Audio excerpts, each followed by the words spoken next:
In today's video, I'm going to teach you how to turn on dependencies in Notion. Dependencies are really helpful when you're managing projects or tasks that rely on each other. For example, you might have a task that can't start until another one is finished. Turning on dependencies in a Notion database lets you clearly show and track those relationships, so your workflow becomes easier to understand and manage. Let's start from a blank spot in your Notion workspace. At the top left of your screen, you'll see the option to create something new.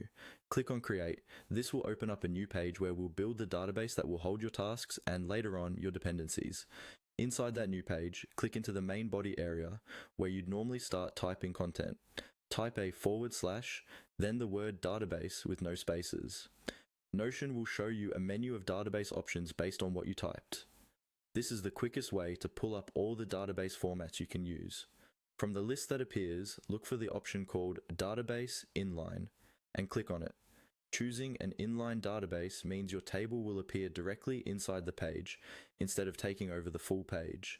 This is perfect if you want to see other notes or content around your tasks while you work. Once the inline database appears, you'll see a simple table with a few default columns. Now we're going to open the database settings so we can enable dependencies. Look for the settings icon associated with this database. Depending on your layout and updates to the interface, this may look like a small gear or a 3-dot menu in the top right corner of the database block. Click on that settings icon to open the database options. A menu will appear with several choices for customizing your database. In that menu, find and click on the option labeled More Settings. This section gives you access to additional configuration tools that go beyond basic properties and views. Inside the More Settings area, look for the option called Dependencies. Click on Dependencies to turn this feature on for your database. Once enabled, Notion will add the necessary relationship fields so you can start linking tasks together, marking what needs to be done before or after something else.